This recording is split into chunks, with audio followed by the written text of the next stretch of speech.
ଜୟ ଜଗନ୍ନାଥ ଓଡ଼ିଶାବାସୀ। ଆଜି ସନ୍ଧ୍ୟାର 5ଟି ମୁଖ୍ୟ ଖବର ରହିଛି। ତା ପୂର୍ବରୁ ଭିଡ଼ିଓକୁ ଲାଇକ୍ କରି କେଉଁ ଜିଲ୍ଲାରୁ ଦେଖୁଛନ୍ତି ନିଶ୍ଚିନ୍ତ କମେଣ୍ଟ କରନ୍ତୁ। କାଲି ମଧ୍ୟ ସକାଳୁଆ ପିଲା ପଢ଼ିବାକୁ ସ୍କୁଲ ଯିବେ।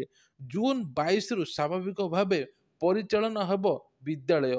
ତେବେ ରାଜ୍ୟରେ ବିଦ୍ୟାଳୟ ଗୁଡ଼ିକ ନେଇ ପ୍ରଶ୍ନ ଉଠିଛି। କେଉଁଠି ବିଦ୍ୟାଳୟ ବନ୍ଦ ହୋଇଛି, କେଉଁଠି ବିଦ୍ୟାଳୟ ଖୋଲିଛି, તે ନେଇ ଏବେ ଏବେ ବୈଠକ ବସିଥିଲା। ଆସନ୍ତାକାଲି ମାନେ ମଧ୍ୟ ସକାଳୁ ହେବ, କିନ୍ତୁ 22 ତାରିଖ ଠାରୁ ସ୍ୱାଭାବିକ ଭାବେ ସ୍କୁଲ ଖୋଲିବ ବୋଲି କୁହାଯାଇଛି। ପ୍ରବଳ ଖରା ଗ୍ରୀଷ୍ମ ଲହରୀକୁ ଦୃଷ୍ଟିରେ ରଖି ରାଜ୍ୟ ସରକାର ଏଭଳି ନିଷ୍ପତ୍ତି ନେଇଛନ୍ତି। ଖରା ଗୁଳୁଗୁଳିକୁ ଦୃଷ୍ଟିରେ ରଖିଥିଲେ ମଧ୍ୟ ବିଦ୍ୟାଳୟ ପିଲାମାନଙ୍କର ପଢ଼ିବାର ମଧ୍ୟ ସକାଳୁଆ ସ୍ଥିର କରାଯାଇଛି। ଅର୍ଥାତ୍ ପିଲାମାନେ କାଲି ସକାଳେ 6:30ରୁ 10:30 ପର୍ଯ୍ୟନ୍ତ ସ୍କୁଲରେ ରହିବେ। ଏନେଇ ପ୍ରଶାସନ ପକ୍ଷରୁ ସୂଚନା ଦିଆଯାଇଛି। ବିଦ୍ୟାଳୟ ଗଣଶିକ୍ଷା ପକ୍ଷରୁ କୁହାଯାଇଛି ଯେ ସମସ୍ତ ସରକାରୀ ବେସରକାରୀ ଏବଂ ଅନୁଦାନ ପ୍ରାପ୍ତ ବିଦ୍ୟାଳୟଗୁଡ଼ିକ ଦଶମ ଶ୍ରେଣୀ ପର୍ଯ୍ୟନ୍ତ 21 ତାରିଖ ଦିନ ସକାଳ 6:30ରୁ 10:30 ପର୍ଯ୍ୟନ୍ତ ଖୋଲାଯିବ। 22 ତାରିଖ ଠାରୁ ସ୍ୱାଭାବିକ ଭାବରେ ବିଦ୍ୟାଳୟ ପରିଚାଳନା ହେବ ବୋଲି କୁହାଯାଇଛି। ରାଜ୍ୟରେ ଏପ୍ରିଲ 25 ତାରିଖଠୁ ଜୁନ 17 ଯାଏଁ ଗ୍ରୀଷ୍ମ ଛୁଟି ଥିଲା, କିନ୍ତୁ ଆସନ୍ତା 22 ତାରିଖ ଠାରୁ ସ୍ୱାଭାବିକ ଭାବେ ସ୍କୁଲ ଚାଲିବ ବୋଲି କୁହାଯାଇଛି।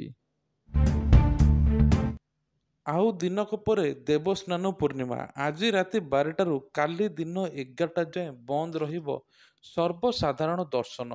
ତେବେ ଦିନକ ପରେ ଦେବସ୍ନାନ ପୂର୍ଣ୍ଣିମା ରହିଥିବାରୁ ମହାପ୍ରଭୁ ସୁବସିତ କଳସରେ ଗାଧୋଇବେ। ଦେବସ୍ନାନ ପୂର୍ଣ୍ଣିମା ପାଇଁ ଶ୍ରୀକ୍ଷେତ୍ରକୁ ଭକ୍ତମାନଙ୍କର ଆଗମନ ହେଉଛି। ଧୀରେ ଧୀରେ ଭିଡ଼ ବଢ଼ିବାରେ ଲାଗିଛି। ଦେବସ୍ନାନ ମଣ୍ଡପକୁ ପହଣ୍ଡି ବିଜେ ଏବଂ ଶ୍ରୀବିଗ୍ରହମାନଙ୍କୁ ସେନାପଟା ଲାଗି ନୀତି ଅନୁଷ୍ଠିତ ହେବ। ଏଣୁ ବଡ଼ ସିଂହାର ଭୋଗ ବେଶ ହେବା ପରେ ଆଜି ରାତ୍ର 12ଟାରୁ ଆସନ୍ତାକାଲି 11ଟା ପର୍ଯ୍ୟନ୍ତ ସର୍ବସାଧାରଣ ଦର୍ଶନ ବନ୍ଦ ରହିବ। ଦେବସ୍ନାନ ପୂର୍ଣ୍ଣିମା ଅବସରରେ ମହାପ୍ରଭୁ ଗଜବେଶରେ ଦର୍ଶନ ଦେବେ। ପୂର୍ବ ବର୍ଷ ତୁଳନାରେ ଚଳିତ ବର୍ଷ ଅଧିକ ଭକ୍ତ ସ୍ନାନ ପୂର୍ଣ୍ଣିମାରେ ଦର୍ଶନ ପାଇଁ ଆସିପାରନ୍ତି। ପ୍ରାୟ 8ରୁ 9 ଲକ୍ଷ ଭକ୍ତ ଆସିପାରନ୍ତି ବୋଲି ପୂର୍ବ ଆକଳନ କରାଯାଇଛି। ଭକ୍ତଙ୍କୁ ଦୃଷ୍ଟିରେ ରଖି ଦର୍ଶନ ବ୍ୟବସ୍ଥା ଉପରେ କଡ଼ା ନଜର ମଧ୍ୟ ରଖାଯିବ। ଜିଲ୍ଲା ପ୍ରଶାସନ ଏବଂ ପୁଲିସ ପ୍ରଶାସନ ପକ୍ଷରୁ ଏନେଇ ବ୍ୟାପକ ପ୍ରସ୍ତୁତି ମଧ୍ୟ ଆରମ୍ଭ ହୋଇଛି। କୋର୍ଟରେ ହାଜର ପରେ ଅନୁଭବଙ୍କ ଚାର୍ଜ ଫ୍ରେମ୍। ତେବେ ଏନ୍ବିଡି ବ୍ଲୁ ମାମଲାରେ ହାଜର ହେଲେ ଅନୁଭବ ମହାନ୍ତି। ସ୍ୱତନ୍ତ୍ର କୋର୍ଟରେ ହାଜର ହୋଇଛନ୍ତି ଅନୁଭବ। କୋର୍ଟରେ ହାଜର ପରେ ଅନୁଭବଙ୍କ ନାଁରେ ଚାର୍ଜ ଫ୍ରେମ୍। ଅନୁଭବ ଓ ତାଙ୍କ ଦୁଇ ସହଯୋଗୀ ନାଁରେ ଚାର୍ଜ ଫ୍ରେମ୍ ହୋଇଛି। ପୁରୀଘାଟ ଥାନା ମାମଲାରେ ଚାର୍ଜ ଫ୍ରେମ୍ ସୂଚନା। ବର୍ଷା ଓ ବର୍ଷା ପ୍ରିୟଦର୍ଶିନୀଙ୍କ ଏତଲା ଅନୁଭବଙ୍କ ନାଁରେ ଚାର୍ଜ ଫ୍ରେମ୍ ହୋଇଥିଲା। ବାରମ୍ବାର ସମନ ସତ୍ତ୍ୱେ ମଧ୍ୟ ହାଜର ନ ହୋଇଥିବାରୁ ତାଙ୍କ ନାଁରେ ଏନ୍ବିଡବ୍ଲ୍ୟୁ ଜାରି ହୋଇଛି। ତେବେ ଏନେଇ ଅନୁଭବଙ୍କ ପ୍ରତିକ୍ରିୟା କିଛି ଆସିନାହିଁ। ହିତାଧିକାରୀଙ୍କ ଲକ୍ଷାଧିକ ଟଙ୍କା ନେଇ ପୋଷ୍ଟମାଷ୍ଟର ଫେରାର। କେନ୍ଦ୍ରାପଡ଼ା ଜିଲ୍ଲାର ରାଜନଗରସ୍ଥିତ କୃଷ୍ଣନଗର ପୋଷ୍ଟ ଅଫିସରେ କାର୍ଯ୍ୟରତ ପୋଷ୍ଟମାଷ୍ଟର ହିତାଧିକାରୀଙ୍କ ଲକ୍ଷାଧିକ ଟଙ୍କା ନେଇ ଫେରାର ହୋଇଯାଇଛି।